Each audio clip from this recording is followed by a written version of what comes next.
Hello, and welcome back to the Life Friendly Business Podcast.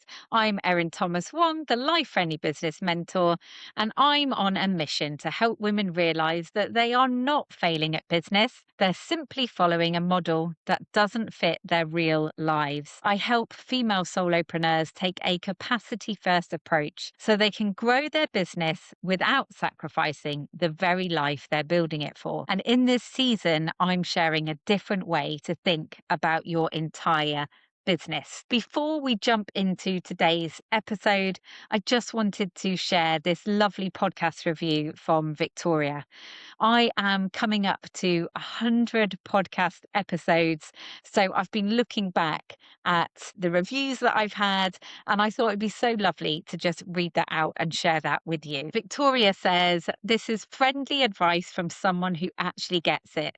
When I found Erin's podcast, I binged the whole thing start to finish. It was so lovely to hear from an experienced and professional businesswoman who wasn't prescribing a relentless hustle as the only route to success. Her podcast episodes feel like a cozy cuppa and chat with a friend who really cares about helping you reach your business goals in a sustainable way that supports your lifestyle. This podcast is brimming with practical advice and relatable stories from other women in business. If you're on a course for burnout trying to juggle it all, then this podcast is for you." Thank you so much for taking the time to leave that review, Victoria. And reviews genuinely do help more people discover this podcast. So if you have been enjoying the episodes, I'd be incredibly grateful if you could leave one too. So, in this episode today, I want to talk about what becoming a life friendly CEO actually looks like in action. Because I think that, the phrase can sound lovely in theory, but if you are in the thick of client work, school runs, laundry piles, marketing admin, and all the rest of it, life friendly business can feel a little bit vague. So, I want to make it really practical in today's episode because becoming a life friendly CEO is not about becoming some perfect polished version of yourself. It's not about meticulously color coded planners all lined up or 5 a.m. morning routines or suddenly turning into someone who has endless discipline and never feels wobbly. This is about learning to lead your business differently with more intention, more clarity, more self trust, and more honesty about what actually works for your life. For a lot of women, the version of business ownership that they've fallen into is incredibly reactive. They're wearing all the hats, responding to everyone else's needs, trying to squeeze running their business into the gaps, having to make decisions on the fly, constantly second guessing themselves, and starting every week feeling behind, and then wondering why it feels like they can never quite get ahead. Becoming a life friendly CEO is about moving out of that constant reactivity, not all at once, not suddenly, but gradually, intentionally, step by step. A lot of women assume that the answer is that they need to be more motivated, more disciplined. They just need to create more time from somewhere. They need a better planner, a better strategy. They just need a bigger audience or like one magic system that somehow makes everything easier overnight. And yes, sometimes those things can help. But more often, what they actually need is to start leading themselves and their business differently. So, I want to share a few of the shifts that I see women really start stepping into with that life friendly CEO role. One of the biggest shifts that I see is when a woman stops trying to fix her entire business and everything in one moment, because that's what so many of us are doing. We're trying to improve our messaging, create content, update websites, launch offers, get more visible, sort systems, plan the summer holidays, all in the same week. And then feeling like they're failing when they can't keep up. But a life friendly CEO starts to recognize that trying to do everything at once is part of what's keeping her stuck. She learns to ask, what actually matters most right now? What is the 5% that will make the biggest difference in this season, and what can actually wait? And often this brings so much relief because suddenly you're no longer carrying the pressure of fixing everything in one go. You're giving yourself permission to focus. I have conversations all the time with the women that I mentor. And sometimes the biggest shift is them giving themselves permission to not try and do everything and actually get honest with themselves about what is enough right now. One woman I spoke to recently recognized that actually she was already stretched too thin. And with the added pressure of the summer holidays coming up, she needed to really take a moment to think about what was enough, what her capacity was for that season. It's not forever, but for right now, and make changes accordingly to her strategy. And to me, that is life friendly CEO thinking. It's not waiting until you're on the edge of burnout to make a change. It's not consistently pushing yourself past your limits, but it's noticing what's going on, adjusting your expectations and leading yourself accordingly. And it's so hard to do that when we're moving quickly. So slowing down and giving yourself time to think is so important. A life friendly CEO also makes decisions based on her capacity, not the pressure. She plans from reality. She looks at what's going on around her in her life in that moment, what energy she has available, what support she has access to, what season she's in, and then she makes decisions from there. So it's not coming from a place of panic or guilt or comparing herself to everyone else. It's coming from her reality because there's a huge difference between making plans based on the week that you wish you had and based on the week that you actually have. So sometimes that might mean recognizing that now is actually not the month to launch something new, that you can't say yes to something right now, that you need to simplify what you're offering because it's just not working. You need to protect your mornings because that's when you focus best. And you need to stop expecting yourself to work at the pace you did 5 years ago. That doesn't mean that you're lowering your standards or playing things small. It's actually self leadership. I've had to do this in my own business too. It's been a bit of a strange year for me this year.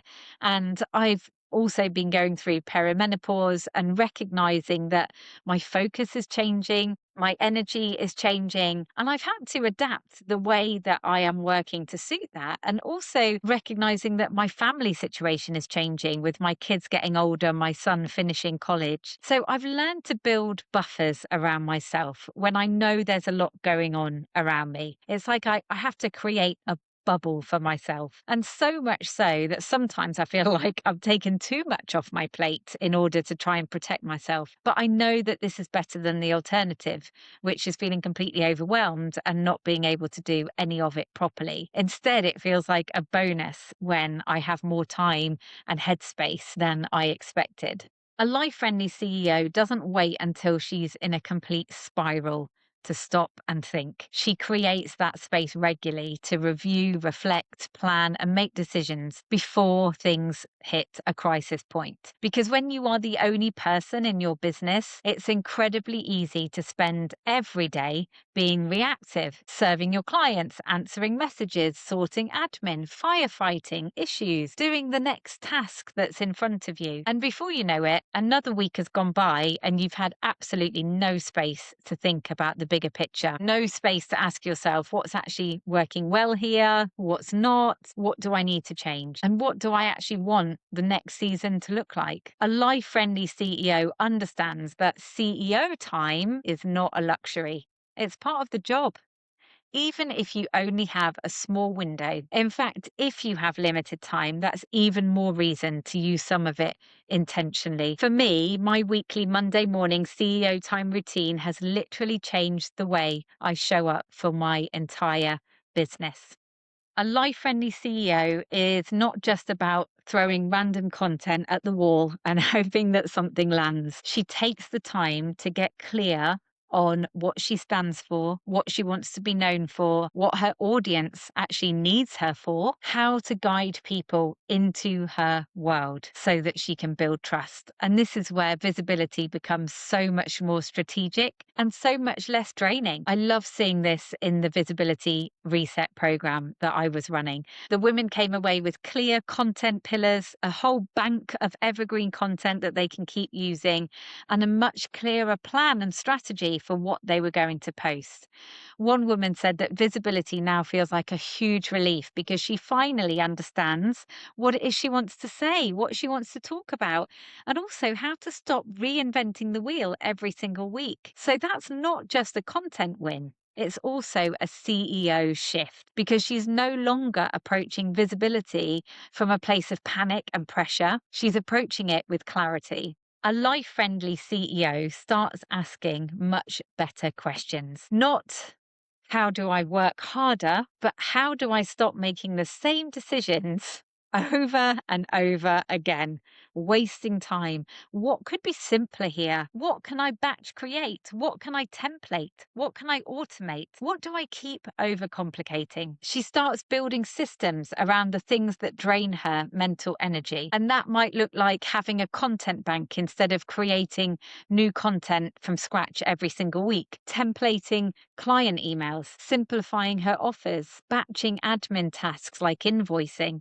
building a better onboarding process for her clients, setting clearer boundaries around her work, not because she's trying to become hyper efficient for the sake of being efficient, but because she knows her energy matters and she's trying to protect that. And she wants to create more time for the work that only she can do.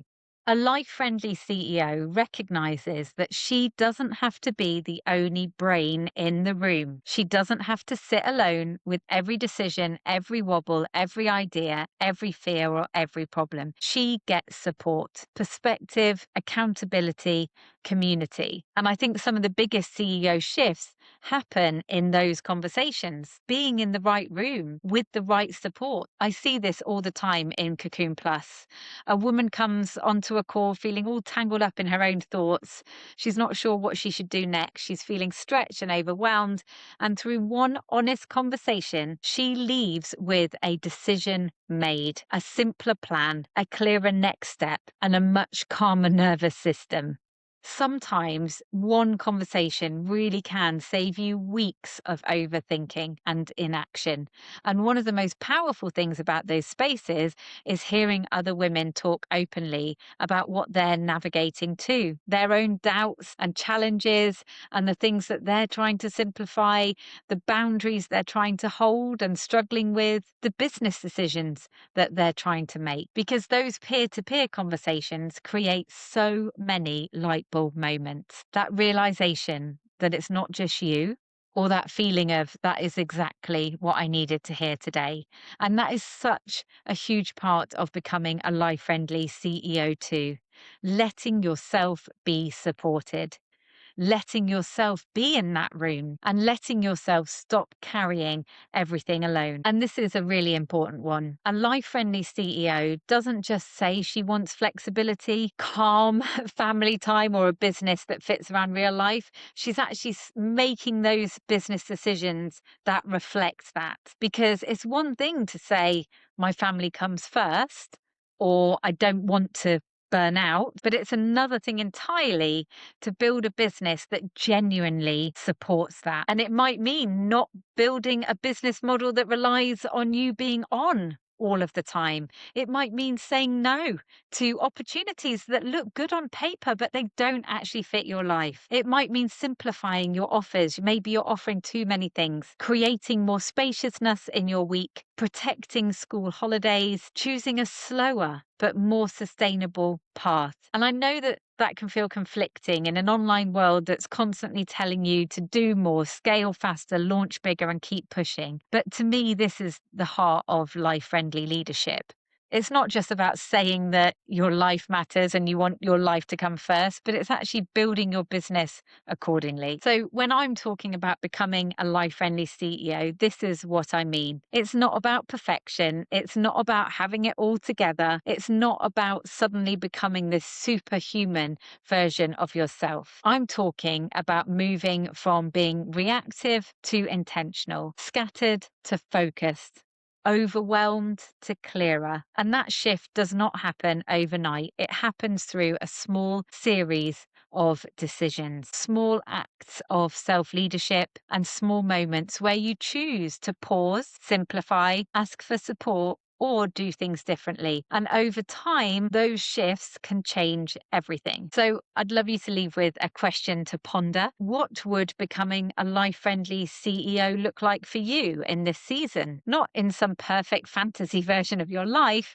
but in the reality of the season that you're living in right now. What would need to change? What would you need to stop doing? And what support might help you? Really, it's about thinking what might become possible if you started leading your business from that place. And if you're listening, resonating to this and thinking, this is exactly how I want to feel in my business, but I'm just not there yet, then the best place to start is with my Life Friendly CEO Reset. It will help you spot what's getting in the way, where things are feeling out of alignment, and what to focus on first. And if you know that you want ongoing support to build these habits and rhythms and foundations, that's exactly what we're doing inside the cocoon with the brand new 90-day pathway. I'll pop the details in the show notes below. And if this season is helping you think differently about your business, I would love you to hit follow or subscribe on the podcast so you don't miss the next few episodes. And if you know another woman who needs this message, please do send this episode her way. And remember, you get to choose. See you next week.